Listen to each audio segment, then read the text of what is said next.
Bonjour à toutes et bonjour à tous, j'espère que vous allez bien. Alors aujourd'hui je vous propose une petite vidéo que je n'ai encore jamais faite sur ma chaîne. Ce sera une vidéo avec mes conseils pour acheter du seconde main. Depuis fin 2018, j'ai décidé de consommer exclusivement du seconde main. Déjà par souci économique, je l'avoue, j'en ai pas honte du tout. C'est vrai que le seconde main est quand même assez souvent moins cher que la fast fashion. Voilà. Par souci écologique, parce qu'il faut le dire surtout, le seconde main c'est écologique, on ne produit plus ces vêtements, ils ont déjà été produits et du coup c'est seulement de s'en resservir. Et la troisième chose, c'est aussi parce que j'aime acheter du vintage, tout simplement parce que je n'aime pas avoir les mêmes fringues que tout le monde et du coup c'est vrai que le seconde main permet vraiment ça. Par exemple cette chemise en soie, je l'ai achetée de seconde main et je l'adore. Voilà.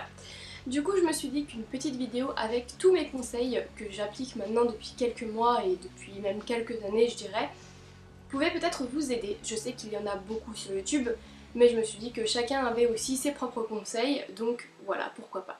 Mon premier conseil et celui que j'utilise le plus, c'est de privilégier les friperies entre guillemets à vraiment bas prix. Donc par exemple à Paris comme Guérisol ou alors dans les autres villes comme les associations telles que Emmaüs, telles que Dunk ou telles que Bric-à-Brac par exemple. Ce sont souvent là qu'on trouve les meilleures, pas vraiment les meilleures pièces, mais vous savez les meilleurs prix parce que du coup c'est vrai que ce sont des associations donc ils vont pas mettre des prix faramineux comme vous pourrez voir par exemple sur ma chaîne. Les hauls Emmaüs que je fais, c'est vrai que souvent j'achète beaucoup de pièces pour vraiment pas grand chose et ce sont surtout des pièces qu'on retrouve nulle part ailleurs. Donc moi c'est ce que je privilégie en premier. Je sais qu'à Paris il y a aussi les Fripstar qui ont pas mal de bacs à 1€, donc c'est pas mal. Personnellement je trouve qu'on peut vraiment privilégier les petits prix et quand même trouver des pièces vraiment extraordinaires. Ensuite n'oubliez pas aussi d'utiliser les applications telles que par exemple United Wardrobe ou Vinted. Moi personnellement je ne jure que par Vinted, j'ai déjà essayé United Wardrobe. Je vous en parlerai dans une autre vidéo mais ça a été un petit peu la calamité donc je n'utiliserai plus cette application. Mais Vinted, personnellement, je pense que j'y fais un tour pratiquement tous les 2 jours pour voir les nouveautés. Moi, personnellement, ce que je vous conseillerais, ce serait plutôt d'y aller assez régulièrement et de mettre dans la barre de recherche des mots précis tels que vintage ou lin ou enfin voilà.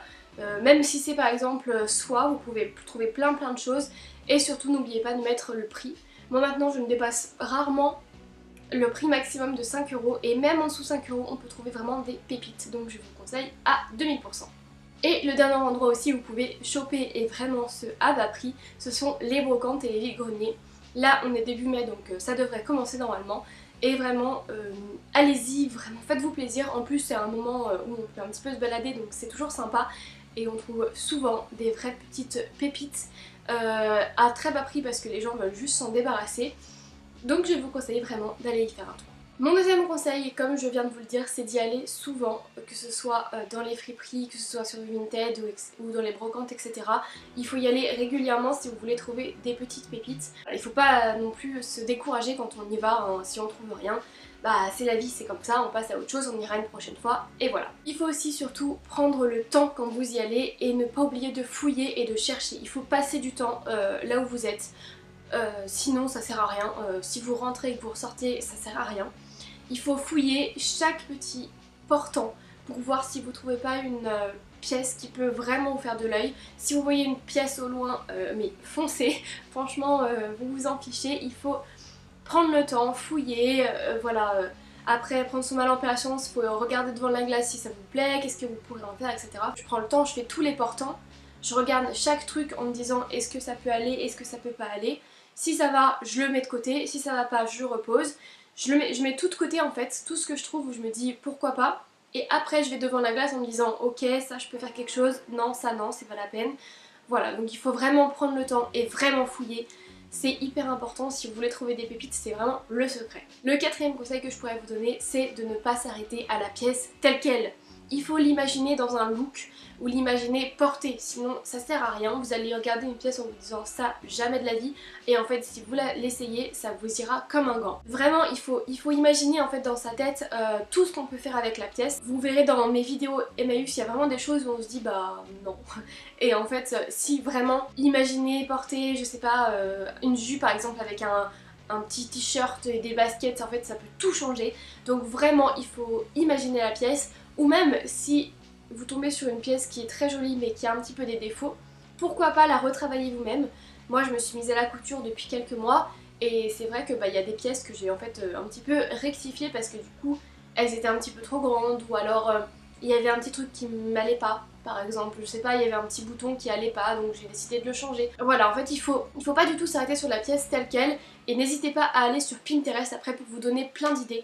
Mais vraiment, imaginez-les et essayez-les, c'est le plus important. Mon 5e conseil, c'est d'y aller accompagné, mais pas trop. Ça veut dire en fait que n'emmenez pas toute votre bonne bande de potes avec vous, sinon vraiment vous pouvez être sûr qu'ils vont vous piquer des pièces, et ça vous serez pas forcément content. Je veux pas dire que vont vous piquer des pièces hein, bien sûr, mais ce que je veux dire c'est que en fait si vous y allez avec je sais pas 4-5 copines, ça se trouve elles vont trouver une pièce et vous pourrez vous dire ah bah mince en fait elle est trop belle, j'aurais trop aimé tomber là-dessus. Voilà, donc c'est un peu à double tranchant. Le dernier conseil que je pourrais vous donner, ce serait d'y aller tôt. Parce que en fait si vous allez vers l'ouverture, vous n'aurez personne et du coup vous n'aurez pas à vous battre et vous pourrez prendre le temps. Parce que c'est vrai que quand il y a beaucoup de monde, franchement ça décourage assez vite, on n'a qu'une envie, c'est de partir finalement. Donc voilà, je vous conseille d'y aller assez tôt dans la journée, plutôt le matin ou aux heures d'ouverture, ou par exemple en début d'après-midi, etc. Et du coup, évidemment, c'est préférable d'y aller en semaine plutôt que le week-end. Donc voilà, je vous conseille plutôt d'y aller en semaine et tôt. Au moins, vous pourrez choper les meilleurs bons plans. Voilà pour mes conseils. Il n'y en a pas tant que ça, mais quand même. J'espère que cette vidéo vous aura plu. Si vous aussi, vous avez des conseils à nous donner pour aller choper en friperie, etc. n'hésitez pas à les mettre sous cette vidéo, ça pourrait en aider beaucoup, et moi aussi. Voilà, j'espère vraiment que cette vidéo vous aura plu, que ça change un petit peu de ce que je fais d'habitude, mais c'est pas mal aussi. Je vous fais plein de gros bisous et je vous retrouve très vite pour une nouvelle vidéo qui sera certainement un haul, alors restez connectés. Ciao les amis!